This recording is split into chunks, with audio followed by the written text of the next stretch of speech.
Boa tarde. Que a graça de Jesus Cristo esteja com você e com toda a sua família. Estamos começando mais um programa Jesus é o Caminho. Hoje nós traremos a todos vocês que nos assistem a cobertura exclusiva da 5ª Escola Bíblica para Líderes e Obreiros aqui do Campo de Limeira, que realizou-se nos dias 10 a 16 do mês de setembro. Então, nos próximos programas, nós iremos trazer a vocês as mensagens que foram ministradas nesta escola bíblica. Hoje, nós iremos aprender um pouquinho com o pastor Elianai Cabral, um homem que tem uma sabedoria esplêndida e que nos traz um conhecimento vasto acerca da palavra do Senhor Jesus Cristo, além de ser um dos comentaristas das nossas lições da Escola Bíblica Dominical. Então, continue aí ligado na TV Jesus é o Caminho, e após o intervalo nós iremos trazer a você um pouquinho da cobertura desta 5ª Escola Bíblica, mensagem esta ministrada no primeiro dia, na segunda-feira, com o pastor Elianai Cabral. Que Deus te abençoe. A paz do Senhor, meus irmãos. Pela graça de Deus, estamos aqui nesta data já previamente estabelecida para declarar aberta esta Escola Bíblica de Obreiro, 5ª Escola Bíblica de Obreiros, com o título Quem é um Servo Fiel? E será efetivada de 10 a 16 de setembro de 2012. Vamos colocar-nos em pé neste momento. Nós, meus irmãos, queremos fazer a leitura oficial desta escola bíblica e declarar aberta com uma oração. Mateus capítulo 24, versículo 45. Mateus 24 e 45 diz assim: quem é, pois, o servo fiel e sensato, a quem o seu Senhor encarrega dos de sua casa para lhes dar alimento no tempo devido? Feliz o servo que seu Senhor encontrar fazendo assim, quando voltar. Garanto-lhes que ele o encarregará de todos os seus bens. Amém. Glória a Deus. É o tema deste congresso, desta escola bíblica de obreiros. Quem é o servo fiel? Vamos orar neste momento, agradecendo a Deus por esta oportunidade. Agradeço também pela presença do pastor Elianai Cabral, a quem vim dar um abraço também. Muito bem, então oremos, meus irmãos. Senhor Deus, poderoso Pai, nós agradecemos, meu Senhor, pelo privilégio e oportunidade que nos concede estarmos aqui, os obreiros da Tua casa, do Campo de Limeira. Estamos aqui, Senhor, reunidos para aprendermos a Tua palavra. Agradecemos, Senhor, por esta escola bíblica. Continue abençoando a cada ano, Senhor, melhor, onde os teus servos têm aprendido lições preciosas, maravilhosas, acerca de sermos melhores obreiros da sua casa. Ó Pai Celeste, vem abençoar a cada um dos teus servos que aqui estão. Venha abençoar aqueles que estão chegando, os que estão fazendo inscrições, os de fora que estão viajando para chegar até aqui. Pai glorioso, nós confiamos em Ti, Senhor, e na Tua graça. Que cada dia esta escola seja melhor e preciosa a cada um de nós. Nós agradecemos, meu Senhor, em nome de Cristo Jesus, Teu Filho amado, agora e para sempre. Amém. Amém. Cumprimento a todos os amados irmãos nesta igreja com a paz do Senhor. Podem assentar-se, por favor.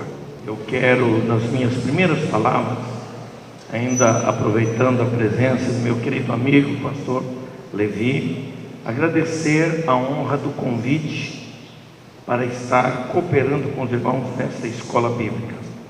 Agradeço essa maneira carinhosa e hospitaleira com que tenho sido recebido desde o primeiro momento em que cheguei a esta cidade.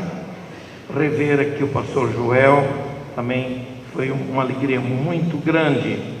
E ter sido alvo aqui do pastor Roberto, do pastor Jurandir, esses amados irmãos que fizeram contato conosco para estarmos aqui. Eu agradeço a Deus este privilégio e estou certo de que nesses 2 dias eu estarei cooperando com os irmãos com uma palavra bíblica que está na sua apostila. Nós vamos destrinchar, né?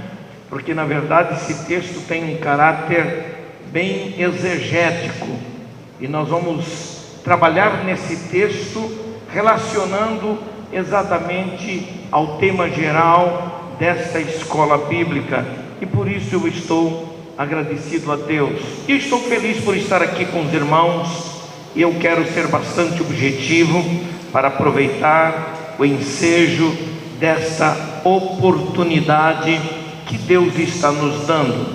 Para tanto, naturalmente, os irmãos terão liberdade para fazer suas anotações com algumas colocações, alguns pensamentos que nós vamos apresentar aos irmãos dentro dessa matéria. E para tanto, eu quero começar com a leitura do texto bíblico, mesmo assentados, como os irmãos estão.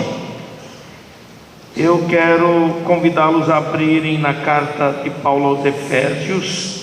Eu não trouxe livro nenhum, eu sou o pior vendedor do mundo, não sei vender nada meu, então quem vende é a casa. Mas eu tenho um livro que eu escrevi na carta aos Efésios, entre 11 outros livros que nós temos na CPAD. E essa carta é uma carta de uma riqueza imensurável. Mesmo tendo escrito alguns anos passados, há quase 30 anos passados, o livro na carta aos Efésios, a cada dia eu descubro novas verdades, novos conceitos espirituais que nos ensinam muita coisa. E por isso eu entendo que é muito importante para obreiros de modo geral a leitura e a reflexão, o estudo sistemático com textos comentados, porque irão ajudar os irmãos. Efésios capítulo 4 e versículos de 1 ao 16. E esse texto vai nos dar uma visão ampla da importância do ministério e os elementos que constituem o ministério cristão. Então nos diz assim a palavra de Deus. Nos acompanhe a sua leitura. Rogo-vos, pois, eu, preso do Senhor, que andeis como é digno da vocação com que fostes chamados, com toda humildade e mansidão, com longanimidade, suportando-vos uns aos outros em amor, procurando guardar a unidade do Espírito pelo vínculo da paz. Há um só corpo e um só Espírito, como também fostes chamados em uma só esperança da vossa vocação, um só Senhor, uma só fé, um só batismo, um só Deus e Pai de todos, o qual é sobre todos e por todos e em todos. Mas a graça foi dada a cada um de nós segundo a medida do dom de Cristo. Pelo que diz: subindo ao alto, levou o cativo o cativeiro e deu dons aos homens. Ora, isto ele subiu, que é senão que também antes tinha descido às partes mais baixas da terra. Aquele que desceu é também o mesmo que subiu acima de todos os céus para cumprir todas as coisas. E ele mesmo deu uns para apóstolos, e outros para profetas, e outros para evangelistas, e outros para pastores e doutores, querendo o aperfeiçoamento dos santos para a obra do ministério, para a edificação do corpo de Cristo, até que todos cheguemos à unidade da fé e ao conhecimento do Filho de Deus, a varão perfeito, à medida da estatura completa de Cristo, para que não sejamos mais meninos inconstantes, levados em roda por todo o vento de doutrina, pelo engano dos homens que com astúcia enganam fraudulosamente. Antes, seguindo a verdade, em amor, cresçamos em tudo naquele que é a cabeça, Cristo, do qual todo o corpo, bem ajustado e ligado pelo auxílio de todas as juntas, segundo a justa operação de cada parte, faz o aumento do corpo para a sua edificação em amor. Amém, irmãos? Toda a carta aos Efésios envolve essencialmente dois campos de estudo e de reflexão para todos nós. Eu chamo de esses dois campos de ação de doutrina e deveres. É interessante que no versículo 1, Paulo exorta a igreja em Éfeso com o propósito de promover a unidade da igreja, que era a grande preocupação do apóstolo naqueles dias. Uma vez que a igreja vinha sofrendo a invasão de certas heresias filosóficas, através de falsos ensinadores que se diziam cristãos, com um chamado gnosticismo, e as ideias do gnosticismo eram ideias de uma filosofia muito perigosa, em que confundiam determinados valores do cristianismo, coisas como, por exemplo, a separação entre carne e espírito, por exemplo. O gnosticismo, que vem da ideia do grande conhecimento, gnoses, dava a ideia de que ou passava isso para a igreja, entre muitas coisas, de que carne e espírito eram elementos completamente distintos e separados. Essa era a ideia que apresentavam, com essa ideia transmitir e ensinar com o seguinte conceito: com a carne eu sirvo a carne, com o espírito eu sirvo ao espírito. E a ideia era mais ou menos o seguinte: o que eu fizer com a carne não vai afetar o espírito, porque o que importa na filosofia gnóstica, o que importa é o espírito, elevar o espírito. O espírito é a parte elevada do ser humano, mas a carne não presta, a carne não serve para nada. A carne tem mais é que acabar com ela mesmo, porque ela não serve para nada. A carne não afeta nada relacionado ao espírito. O que eu fizer com a carne fica apenas na dimensão da carne, sem qualquer afetação espiritual. Pastor Levi, eu vi no púlpito de uma Assembleia de Deus, então um irmão aqui de Santos, esse pastor, ele talvez até tenha conhecido, viu alguém chegar no púlpito da igreja e pregar essa filosofia. Só que eu percebi que ele pregou essa filosofia por uma total ignorância teológica, porque não conhecia a Bíblia o suficiente, e começou a dizer: para que a carne? Você cuida tanto da carne, a carne não serve para nada, a carne é isso, a carne é aquilo, o que importa é o espírito, eu tenho que levar o espírito e tal, não se preocupe tanto com o seu corpo. E a minha Bíblia diz ao contrário. A minha Bíblia diz que eu tenho que cuidar do corpo. E por que eu cuido do corpo? Porque o corpo, a despeito de ser corruptível, ele é o templo do Espírito Santo. Então eu tenho que zelar, eu tenho que cuidar, eu tenho que fazer com que o meu corpo tenha saúde. E qualquer coisa que eu faça através do corpo que prejudique a saúde do corpo se constitui em pecado. Eu escrevi um livro chamado Mordomia Cristã, e uma revista de escola dominical, os irmãos devem ter acompanhado. E naquela revista eu falo sobre a mordomia do corpo, a mordomia da alma, a mordomia do espírito. E naquelas mesmas lições eu falei sobre pecados do corpo, pecados da alma e pecados do espírito humano. Bom, apenas para os irmãos ver a dimensão enorme que isto tem, e que não se justificava aquela filosofia que era muito forte naqueles dias na igreja primitiva.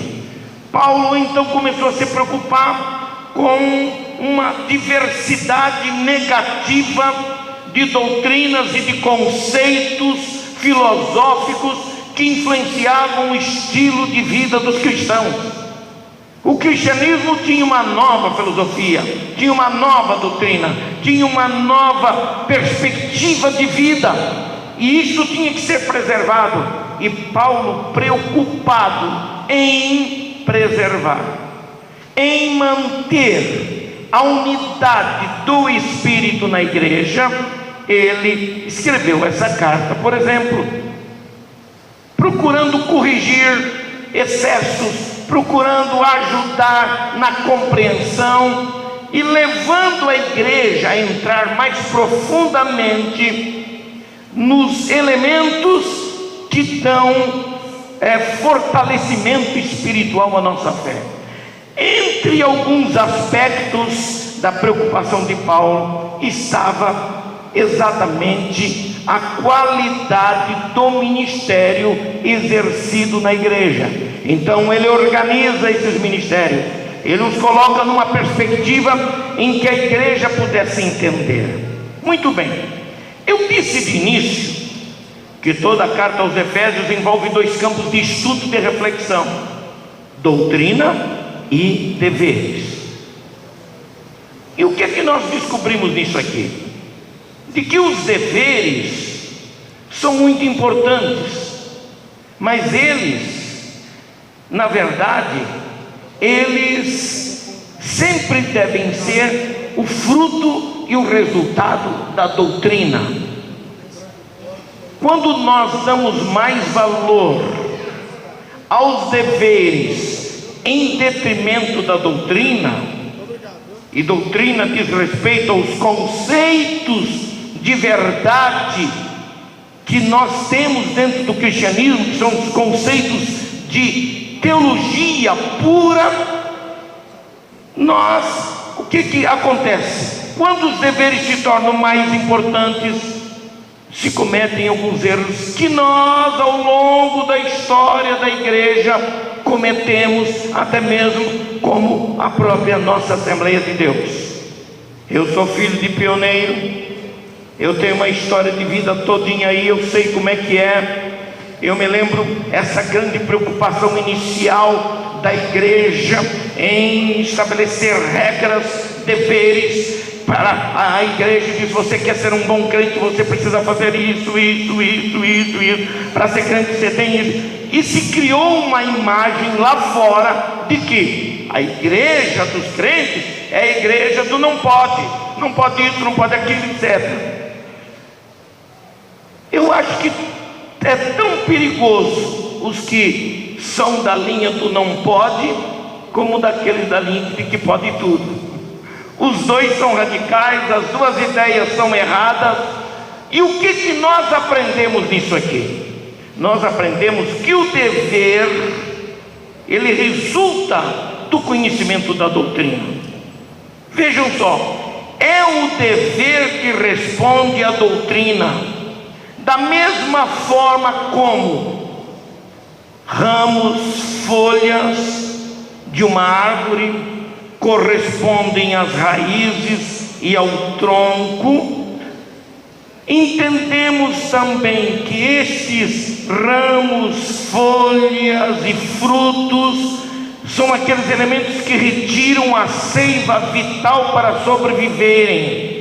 Mas a coisa mais importante não são as folhas, nem os ramos, nem exatamente os frutos, mas a árvore que os frutifica, as árvores que os produz.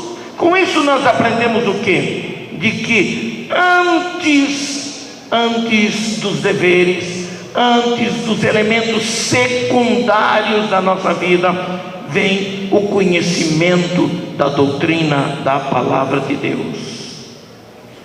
Nós vamos descobrir também uma coisa muito importante dentro desse estudo. Nós vamos descobrir alguns verbos que fazem parte da linguagem de Paulo para falar da vida da igreja. Todo verbo implica em ação, e nós temos alguns verbos como aperfeiçoar, desempenhar, edificar, andar, movimentar. São verbos que estão dentro desse texto aqui e que nos mostram que o ministério cristão ele pode ser desenvolvido, trabalhado, desempenhado, aperfeiçoado para cumprir o seu papel na vida cristã. Muito bem. Nesses 16 versículos, o apóstolo Paulo convoca aos crentes em Éfeso a serem fiéis ao destino que lhes foi dado mediante a obra expiatória de Jesus Cristo no Calvário e a sua chamada para fazer parte do corpo de Cristo. O que nós vamos aprender sobre isso? Nós vamos aprender de que a igreja ela tem em sua unidade singular, a igreja tem dois elementos fundamentais para o seu fortalecimento. Duas coisas. A igreja não é uma coisa estática, neutra. A igreja é coisa viva. A igreja implica em movimento. E o que faz a igreja ultrapassar os séculos, e nesses 2000 anos de existência da igreja, a igreja está aí. Gerações e gerações passaram e a igreja está aí. E nós vamos descobrir que há algo nela que a faz andar, que a faz viver, que a faz ultrapassar limites. E essa coisa é exatamente a vida que recebemos como parte do corpo do Senhor Jesus Cristo. Esses dois elementos eu chamo de multiplicidade e diversidade. Eu gosto de ver o que o versículo 4:7, veja o que está escrito aí.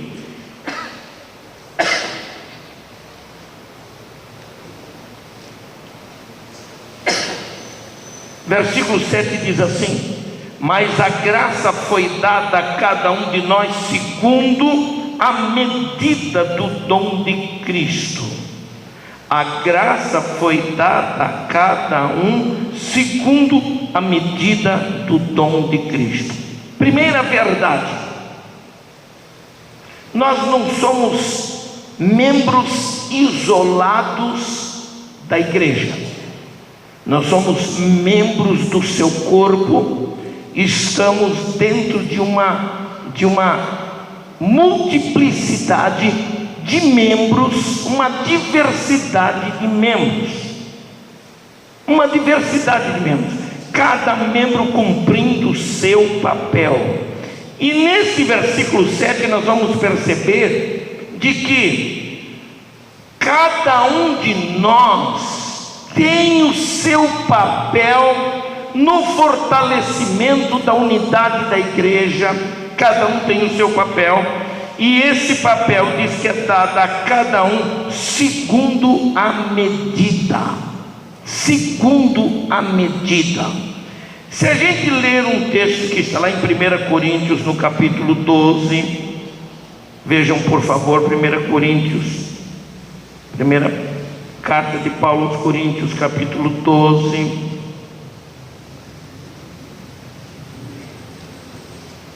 nos versículos 4 a 6, fala da diversidade de dons, da diversidade de ministérios, da diversidade de operações atribuídos às 3 pessoas da Trindade. Mas o 7 e o 11 do capítulo 12, o 7 diz: mas a manifestação do Espírito é dada a cada um para o que for útil. E o versículo 11 diz: mas um só e o mesmo Espírito opera todas essas coisas, repartindo particularmente a cada um como quer. Primeira grande verdade que a gente descobre, de que todos nós temos um papel preponderante, um papel de importância no corpo de Cristo. E se temos esse papel, nós temos que cumprir o nosso papel, nós temos que funcionar como tal. E o texto está dizendo de que nessa diversidade de dons, de ministérios e de operações, eles são dados, são manifestos para aquilo que for útil no corpo de Cristo. Em síntese, está dizendo de que nada fora desse princípio de utilidade individual no corpo de Cristo poderá ser aceito. Por quê? Porque cada qual cumpre o seu papel. E mais, diz que os dons, as funções, as atividades de cada um são dadas particularmente, repartindo particularmente a cada um como quer. Se o Espírito Santo é o elemento chave da vida da igreja, ele conhece particularmente e conhece preventivamente, ele conhece por antecedência cada um de nós, e por nos conhecer, ele conhece também a capacidade individual que cada um de nós tem para desenvolver um dom, para exercer um ministério, para realizar uma obra, entendendo com isso de que o Espírito, a vontade do Espírito Santo é superior à nossa própria vontade. Mesmo que o apóstolo Paulo diz que nós tenhamos condições de pedir e de desejar os melhores dons, porém prevalece a vontade do Espírito, e a vontade do Espírito está no pré-conhecimento particular que ele tem de cada um de nós. Ele não dá a ninguém mais do que pode fazer funcionar, mais do que pode exercer, mais do que pode trabalhar. Ele dá a cada um de acordo com a medida de cada um de nós para o exercício daquele trabalho. Se ele nos conhece por antecedência e sabe, então entendemos de que a igreja é edificada exatamente por esse pré-conhecimento que o Espírito tem de cada membro do corpo de Cristo para o exercício de uma atividade. Nem todas as atividades são aquelas que aparecem, mas não importa isso. O que importa é que cada um cumpra o seu papel, cumpra a sua atividade no corpo de Cristo. E é isso que nós aprendemos nesse aspecto. Essa diversidade existe para quê? para manter o equilíbrio do corpo. Para manter o equilíbrio do corpo. E o equilíbrio do corpo implica exatamente em que nós cresçamos segundo a medida perfeita de Cristo Jesus, que é o varão perfeito, completo, sem faltar absolutamente nada. Eu gosto de ver que lá em Romanos 12, atualizada na edição Revista e Atualizada, a expressão diz: é dada a cada um segundo a proporção do dom, segundo a proporção, segundo a capacidade. A diferença entre os termos de e da fé vem servir para nós com um caráter especial, porque vejam só, o desse texto de Romanos 12,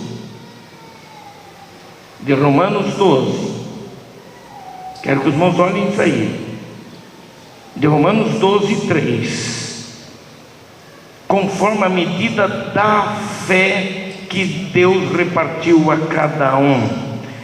A diferença entre os termos de e da fé, ou segundo a medida de fé, é uma preposição com caráter mais amplo, mas quando usa o termo da fé, é a preposição mais o artigo que indica objeto de forma específica, indicando, é usado aqui a expressão no sentido de que nós desenvolvemos a fé recebida por nosso Senhor Jesus Cristo e trabalhada pelo Espírito Santo na nossa vida. O que eu quero destacar é de que nessa multiplicidade e diversidade, nós temos por obrigação fazer o corpo crescer, fazer o corpo desempenhar, fazer o corpo cumprir o seu papel particular. O seu papel particular. Meu irmão, minha irmã, você não é alguma coisa relegada a um segundo plano no corpo de Cristo. Você está no corpo e está no corpo para funcionar. Não importa qual é o trabalho que você faz, se é aquele que é aparente, que todo mundo vê, ou se é aquele que não aparece. A verdade é que se você não funcionar, você irá prejudicar todo o corpo, e o corpo de Cristo precisa ser perfeito. Esses elementos dizem respeito ao crescimento como um todo. A igreja, para alcançar maturidade espiritual, ela precisa crescer até alcançar a medida da estatura perfeita de Cristo. Uma outra coisa que eu quero chamar a atenção dos irmãos, logo no início nós temos aqui embaixo o primeiro ponto principal, que nós chamamos de o caminho para a excelência espiritual. O caminho para a excelência espiritual. O versículo 1, Paulo começa dizendo o quê? Veja o que diz o texto: rogo-vos. É um enfático convite para que participemos do processo de aperfeiçoamento espiritual. Rogo-vos, rogo-vos. E a palavra rogar, ela aparece na língua grega como paracaléu, e paracaléu significa chamar, apelar, exortar. Daí surge a ideia de se estar convidando para tomar-se uma atitude. E Paulo, ele não está fazendo um mero convite, em que a pessoa pode aceitar ou não pode aceitar, ou deve aceitar ou não. Ele está, na verdade, exortando, apelando, convidando a que a igreja tome uma atitude em relação às ameaças que a igreja vinha sofrendo naqueles dias. Rogo-vos. O convite implica a uma consciência da importância do chamamento, o chamamento de cada um de nós. Todos nós fomos chamados a fazermos parte do corpo de Cristo. Quantos têm consciência disso? Todos nós. Você não está aí à toa, você não está aí por acaso. Ainda que essa ideia possa até transparecer um pouco de calvinismo, entretanto, nós não podemos também fugir do fato de que nossa teologia pentecostal, ela tem uma mistura de calvinismo, de arminianismo, e o que importa não é exatamente isso aí. O que importa é dizer que você foi chamado para estar aí, você é eleito para fazer parte do corpo de Cristo. Você não é alguma coisa que está aí por acaso, não. Você está aí porque houve um projeto de Deus e você faz parte desse projeto. E nesse projeto você faz parte como membro do corpo de Cristo. E se você faz parte do corpo de Cristo como membro, você tem que funcionar para que o corpo não padeça, para que o corpo não sofra, para que o corpo não tenha dificuldades. É isso que o texto quer dizer. Então ele apela a que a igreja tome uma atitude. Mas é interessante que ele apela e diz assim: rogo-vos, pois eu, preso do Senhor. Na verdade, Paulo escreveu essa carta estando numa prisão em Roma, e lá de dentro de um cubículo, sem ter facilidade nenhuma para escrever, nem materiais suficientes, ele conseguia um milagre de poder escrever essas cartas, que são uma riqueza enorme. Ele diz: rogo-vos, pois eu, preso do Senhor, que andeis. Vejam a importância do verbo andar aqui. Andeis como é digno da vocação com que fostes chamados.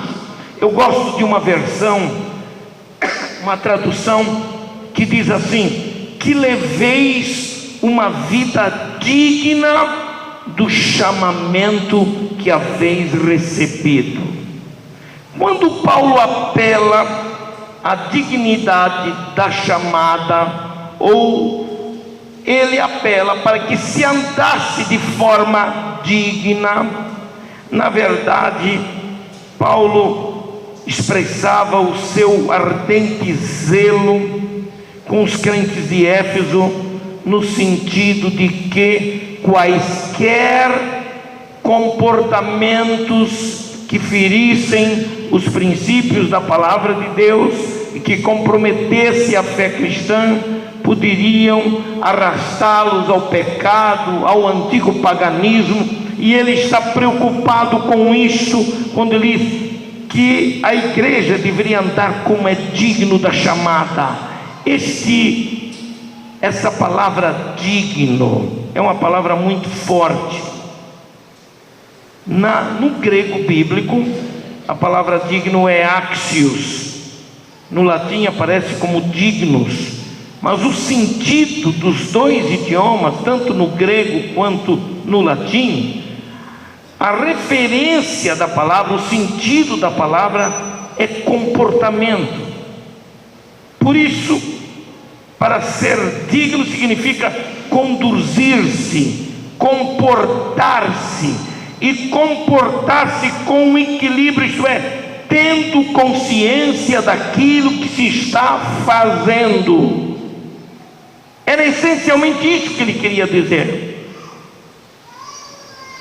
Na etimologia da palavra grega axios, para a palavra digno, a gente descobre uma coisa muito interessante, que ela nasceu da ideia de uma balança de dois pratos à maneira antiga.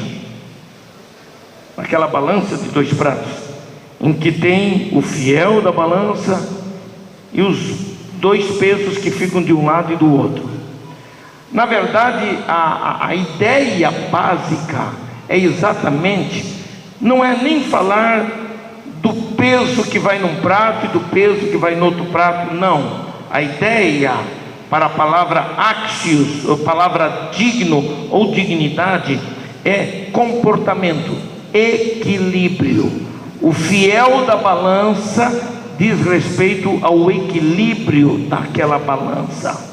O cristão que serve a Deus, ele serve a Deus andando com dignidade, andando com equilíbrio, sem pender mais para um lado ou para o outro lado, mas manter-se numa posição definida, no fiel da balança, sabendo o que quer, sabendo o que está fazendo. Isso diz respeito ao comportamento, e esse comportamento implica não apenas na relação com Deus em linha vertical, mas também nas relações em linha horizontal, nossas relações com a família, nossas relações com o trabalho, nossas relações com os valores morais, éticos, são elementos fundamentais.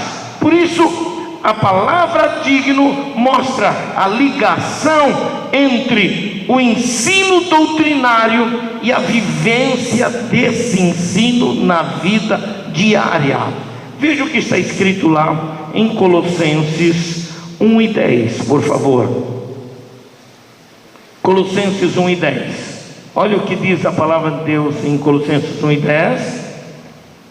Para que possais andar dignamente diante do Senhor, agradando-lhe em tudo, frutificando em toda boa obra e crescendo no conhecimento de Deus.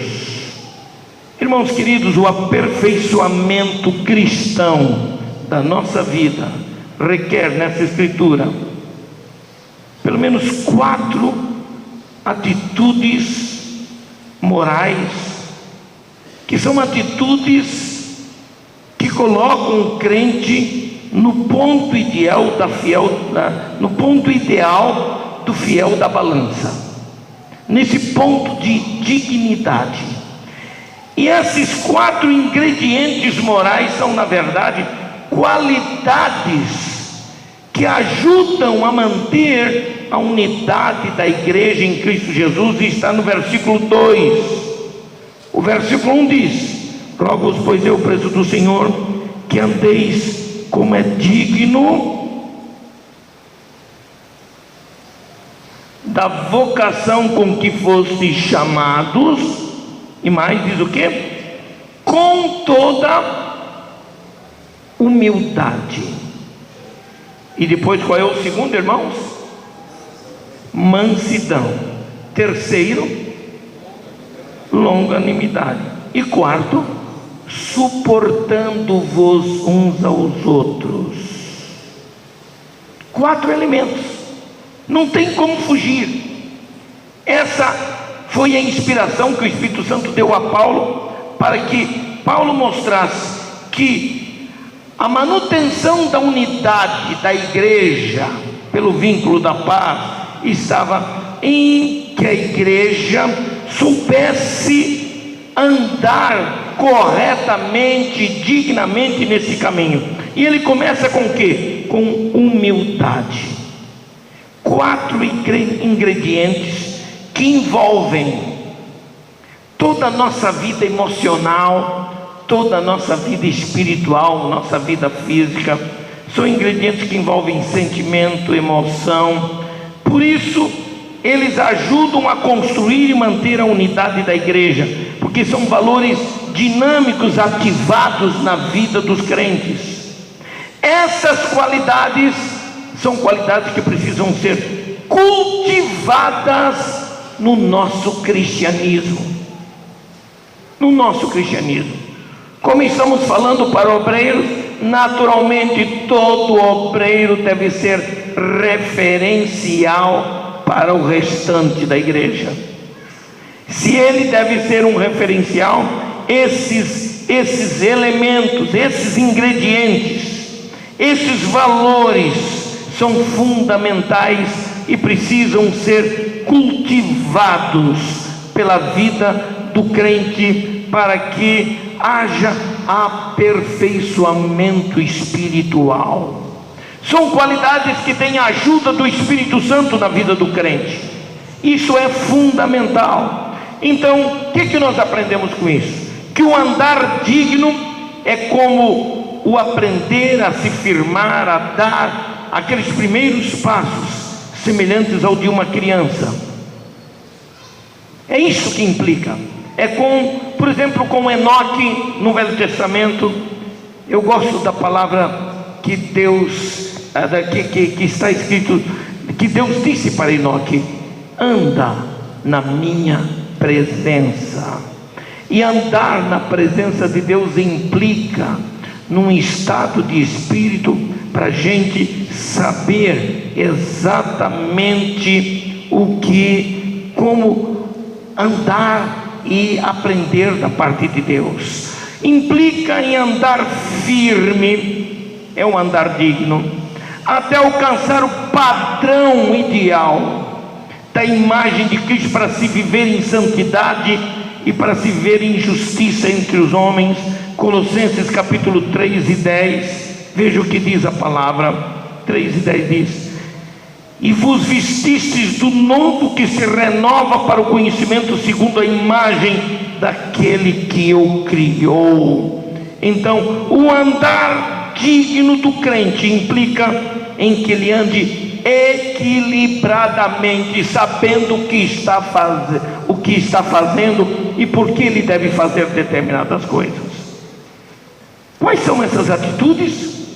A primeira que aparece é o quê? Humildade.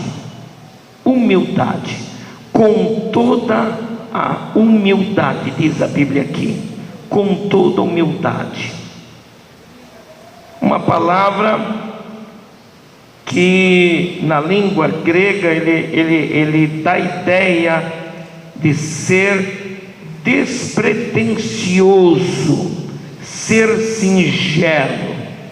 Humildade é, na verdade, um termo que repudia o orgulho pessoal e se inclina para a pacificação com todos. Isso é ser humilde na presença de Deus. Um dos pecados do espírito humano é o orgulho. Um dos pecados do espírito humano. É bom que se entenda que na tricotomia do homem, corpo, alma e espírito, existem pecados relativos ao corpo, geralmente expresso através da vida natural do homem. Existem os pecados da alma e existem os pecados do espírito. E os pecados do espírito são todos aqueles que ferem frontalmente a relação com Deus. O orgulho é um pecado inaceitável diante de Deus, porque o homem tenta se colocar numa posição unilateral com Deus. Por isso a presunção, o orgulho são pecados do espírito. Não são meros pecados da carne. Eles se manifestam através da carne, mas na verdade eles afetam diretamente a soberania de Deus. Lúcifer foi expulso da presença de Deus por seu orgulho, porque por alguma razão permitiu que o orgulho entrasse no seu coração. Então o orgulho é uma forma negativa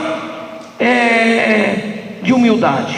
A humildade é alguma coisa que é uma qualidade de aperfeiçoamento nas nossas relações humanas e nas nossas relações espirituais, para o fortalecimento da unidade da igreja. Humildade é fundamental que nós saibamos agir com atitude humilde diante de Deus, e implica o respeito a todas as pessoas que fazem parte do mesmo corpo. Nenhum membro do corpo de Cristo age isoladamente. Todo membro do corpo de Cristo, ele sempre tem que pensar no outro que está ao seu lado, e que ele contribui para que todos os demais membros cumpram o seu papel para a perfeita saúde, a perfeita maturidade do corpo de Cristo. É fundamental que nós aprendamos a ter atitudes de humildade. No reino de Deus não há espaço para o orgulho, não há espaço para a falta de humildade. É lamentável que nós estejamos vivendo agora um tempo onde a falta de humildade, principalmente no campo da liderança, tenha produzido tão maus obreiros, tenha produzido obreiros completamente desqualificados para o exercício do ministério no reino de Deus. Se nós quisermos crescer, temos que aprender que a glória é sempre do Senhor e Ele não dá a ninguém. Ele não dá a ninguém. O papel do crente em relação a Deus é o de refletir a glória de Deus. Ninguém tira nem acrescenta glória ao Senhor, porque a glória pertence a Ele perfeitamente. É fundamental que a gente aprenda. Sabe de uma coisa, irmãos? Logo que eu saí do Instituto Bíblico, em 1965, no ano seguinte eu fui ordenado ministro. Já vou completar 47 anos de pastor. E quando eu tinha 20 anos de idade, e naturalmente eu tinha muita energia, muita vontade de crescer, ser grande pregador, etc. E o que era próprio da minha própria idade e da minha imaturidade naquela época, nesse aspecto. E quando eu cheguei à igreja que meu pai era pastor, São Francisco do Sul, Santa Catarina, a igreja estava aguardando o dia que eu ia chegar e o dia que eu pregaria na igreja. Todo mundo queria ver eu ir lá e pregar.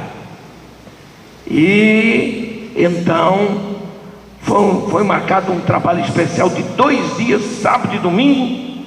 E então eu sabia que a responsabilidade é grande. Eu busquei de Deus, orei, meti a cara no chão, preparei uma mensagem maravilhosa, preguei na igreja. E quando terminei de pregar, a Deus havia feito uma obra tremenda. Foi um culto poderoso. E quando terminou o culto, eu saí com aquela sensação: puxa vida, estou ficando bom mesmo, sou bamba mesmo aqui, sabe? Eu acho que daqui para frente o meu caminho vai ser de vou estar sempre nas alturas. E muito bem. Para o primeiro dia eu orei bastante, eu busquei de Deus. Para o segundo dia eu disse: para quê? Não precisa tanto orar mais tanto, né? Eu já estou bom, já sou bamba. E aí então o que acontece? Eu fui pregar no domingo, a igreja na mesma expectativa, e todo mundo dizia: hoje vai ser muito mais do que ontem. E eu preparei aquela mensagem poderosa, viu, irmão? Aquele negócio que para mim ia ser do tipo do terremoto que alguns pregadores gostam de falar por aí, né? Irmão, eu comecei a pregar, preguei. Pensa numa igreja que parecia que estava num cemitério. Pensa num pregador que começou a ficar apavorado com a ideia de que o povo não estava respondendo ao que eu estava pregando. Preguei, nada aconteceu. A igreja estava em total silêncio. Quando terminei de pregar, eu senti que a coisa estava feia para o meu lado. Meu pai percebeu, sábio, velho pastor. Antes de terminar, meu irmão, eu nem esperei o amém. Eu saí pela porta do fundo e fui para a casa pastoral e fui me esconder no sótão da casa pastoral e fiquei lá. Sofri a noite todinha, imaginando: quando é que meu pai vai chegar aqui para me chamar para conversar comigo? E meu pai deixou eu sofrer. Só no outro dia de manhã, na segunda-feira de manhã, meu pai chegou ao pé da escada do sótão e disse: Nai, meu filho, preciso conversar com você, meu filho. Posso subir aí? Pode, pai.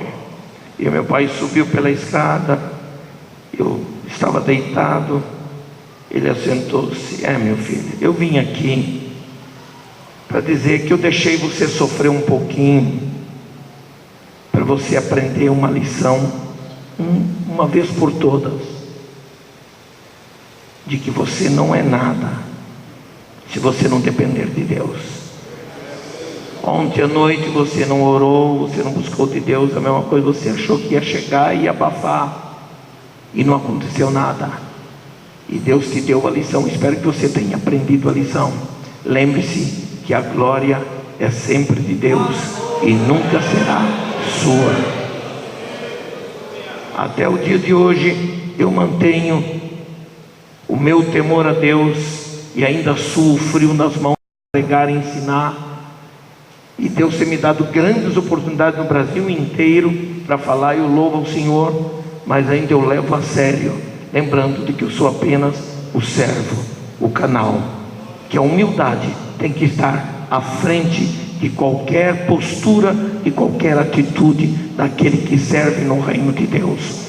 Como você pôde assistir agora, esse foi o primeiro dia da nossa 5ª Escola Bíblica para Obreiros, palavra ministrada pelo pastor Elienay Cabral. No próximo programa nós iremos trazer a você o 2º dia, também ministrado pelo pastor Elienay Cabral, uma grande bênção. Então não perca, esteja aí no mesmo programa, no mesmo horário, e nós iremos trazer no próximo domingo mais uma mensagem de Deus para a sua vida. Que Deus continue te abençoando grandemente. E lembre-se, as bênçãos do Senhor é a única que enriquece e não acrescenta dores. Que Deus te abençoe.